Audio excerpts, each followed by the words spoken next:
Kia ora homa. I'm just going to do a bit of a plug first. Um, you might be wondering why my face is painted. I've just been up to my local coffee shop and it's their last day ever. I'm a bit bummed out about it because I've been going there almost every day for the last year and a half. Um, but yeah, thanks for all the coffees, guys. If you ever get to see this video, I'm sure the kids will see it. But yeah, thanks to the Cassidy family for running a fantastic coffee shop. I'm still drinking my one right now. And on to the video. So in today's video, what we're going to be doing is we're going to be this is been something I've been meaning to do for a while, and this is going to be linked to the chest plate video that was my first ever video for the channel, and this is what's called the Evil Donkey helmet. Okay, if you're a Room 14 member, you'll know what this is. Okay, and we're making a cardboard helmet that goes along with our suit of armor. And you're only really going to need 2 items to make this. Okay, you can probably have a few more things to make it cool, but for now all you're going to need is cardboard and some duct tape, and a pair of scissors would probably help as well. Okay, so if you're into that sort of thing, you've already made yourself a chest plate and you need a helmet, stick around and I'll show you how in the video.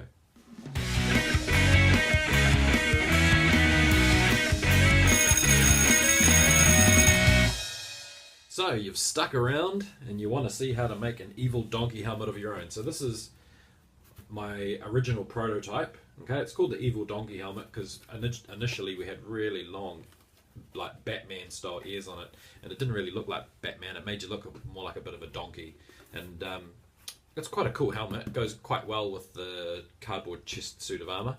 And the reason why I say you only really need 2 items is duct tape and or silver tape and cardboard, is that's all you really need to make it.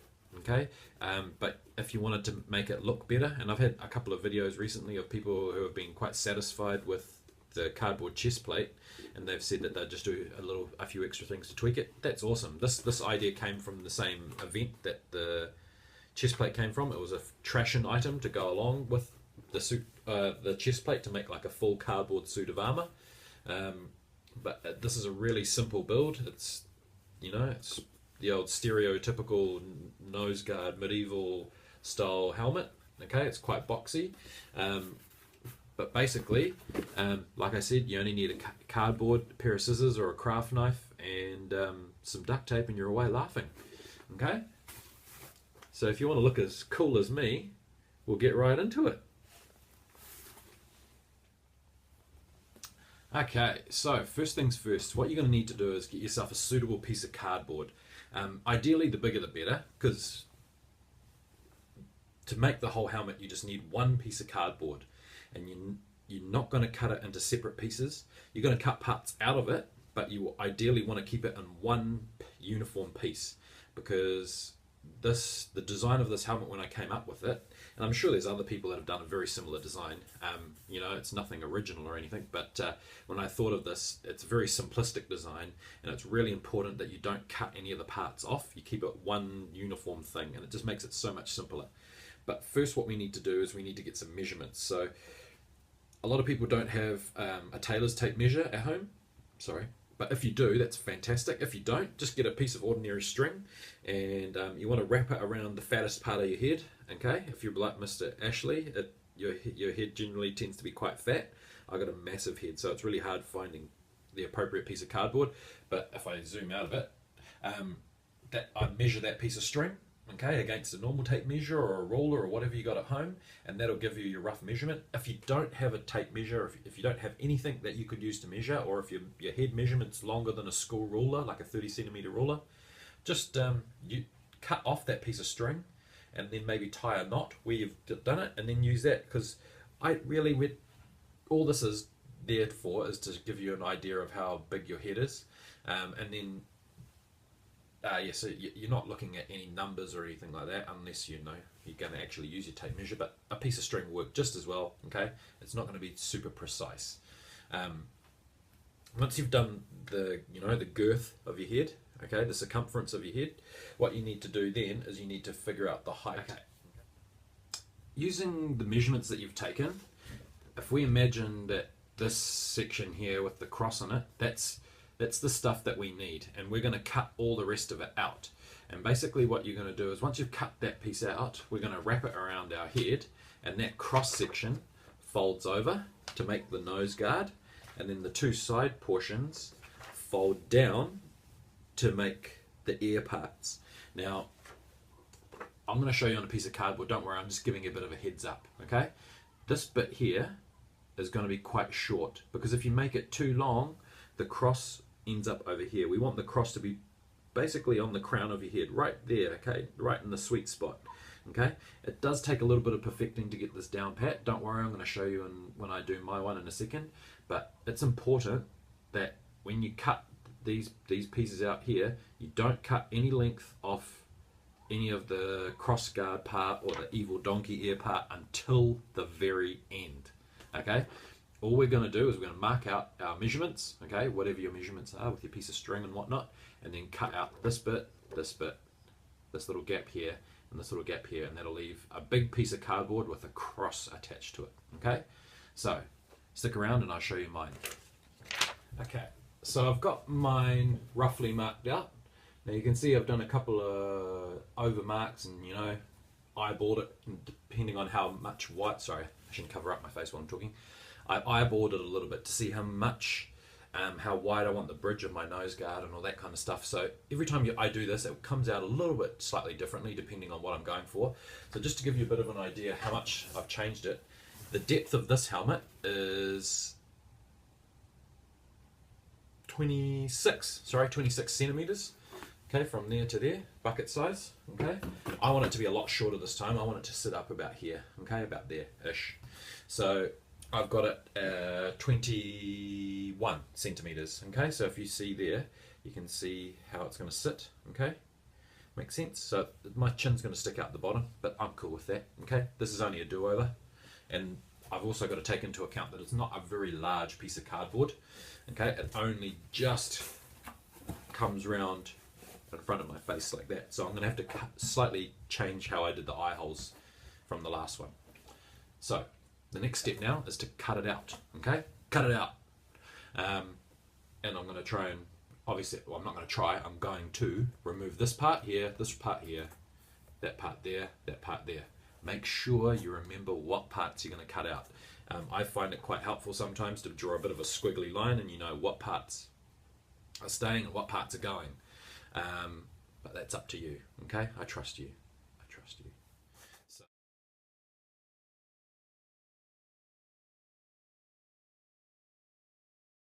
Okay, so I'm at this stage now, and this is exactly what I was trying to explain before in my little diagram. This is roughly what you want, but it should ideally be in the sizes and measurements that you want. So remember, I've got to leave this bit whole, okay? So theoretically, my helmet sits like that, and the next part I need to do is this T part here crosses down and over. Now, because it wasn't a very long piece of cardboard to start with, I'm going to have to do a little bit of jinking with my offcuts, okay, and extend that a little bit. So ideally you want a really long piece of cardboard. This is just the piece of cardboard that I had, so don't throw anything away is probably a good rule of thumb until you've finished at the end. But basically what the next phase, what we're going to do, and I'm going to show you in a second, is we're going to curl this part around. So you really want to roll this cardboard so it breaks all its corrugations. So obviously, you know, the corrugations are the little wavy parts inside your cardboard, and by rolling it like that you get a really nice curvature to your helmet, and that's going to help you when you do the taping phase. Now, okay, we're back again, guys.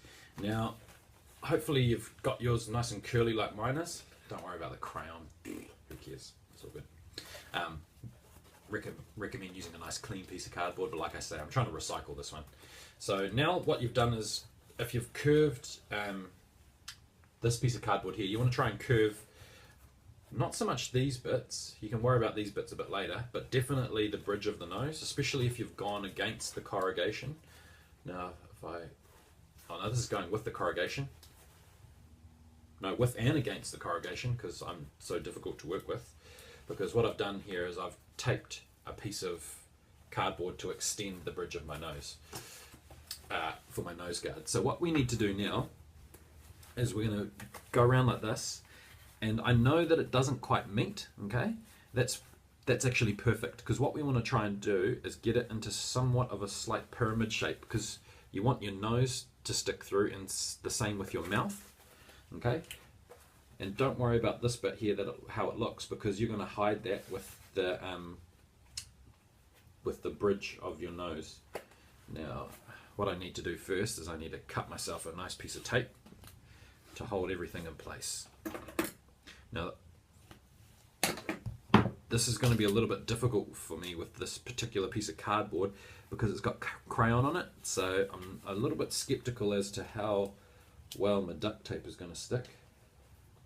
Okay, don't worry too much if it's not a flash tape. All it is to hold things in place. If you've got a buddy with you and you're both making them at the same time, even better. Okay, that's a nice snug fit. Okay, and I've got that nice cone shape. Now I'm not, like I said, I'm not too worried about, yeah, it's cool. So now what I need to do is I'm just going to put my nose guard across there, sorry, turn it right the way around, like that, to block over my nose, okay? So that's actually quite good like that. Yeah, cool. Okay, so now we're just going to start cranking into the taping part. Now, there are pros and cons to buying cheap duct tape. Con, doesn't stick very well sometimes. This stuff's actually not too bad, but I have gotten duct tape in the past that's been cheap and it's just been horrendous and doesn't want to do the job that it's meant to do. But on the upside, it's really, really cheap, and so you don't feel so bad if you use heaps and heaps of it. So this is what I'm doing at the moment. I'm just basically building up a layer. Okay, just to show you what I've done so far is I've cut, so instead of like, and this is the same with that one, instead of putting paper or more cardboard to fill in those gaps, what I always do is I just duct tape the top. So you can see there's the exposed duct tape in the inside. Obviously you don't stick it on your head because you get it stuck in your hair. But what I need to do now is I need to go from the inside and fill in all that whole stuff so it doesn't obviously do what I just said it would and stick to my hair. So that's the next step. And then what I'll do from there, just to give you a bit of a heads up, is I'm going to fold these antennae up here, cut them so they're a nice even shape, and then into its form. So I might do them kind of sweeping back like Thor's new helmet out of Ragnarok, because that might look a bit cool. But I'll show you at the end. Okay, so it's mostly getting there, okay? So what I want to do now is I've just marked some eye holes, and I've just had it, you know, roughly felt where my eye is, did a little bit of a pencil mark, and then basically what I've done is I've poked through, obviously not on my face, don't do that, and then put it back on just to see if I can pick up those little eye holes, just to see if they're roughly in the right place. So I can see, if you look in the video there, they're not quite symmetrical, so I know that this one's in the right place and this one probably needs to be moved more into the center. So yeah, I'm going to cut the eye holes out and then I'll come back. Okay, so I'm pretty much finished now. Okay, now like I said, if I wanted to make the helmet better, this is just basically a demo. If I wanted to make the helmet better, I'd do the whole thing in duct tape, and then you'd see this would come out quite awesome looking. So this is basically it. Okay, it's a little bit, I've changed it slightly by making the mouth here wider. I just wanted to try something different this time, and curve the edges back. But essentially it's the same in principle to my really big one. Okay. Okay, this one is much deeper and much boxier, and this one feels a little bit more round and very snug. Okay, so you can see you can see in principle that these would be really good to go along with your chest plate. So yeah, I hope this was helpful to anyone that's doing that kind of a build. I mean, you could always cut this really sharp going right back across here or something like that, and you know, tweak the design and make it your own. But yeah, if you like this video, hit like. If you want to subscribe to the channel and get all the latest videos, hit subscribe. But for now, as always, ka kite, and I'll see you next time on Mr. Ashley's Place.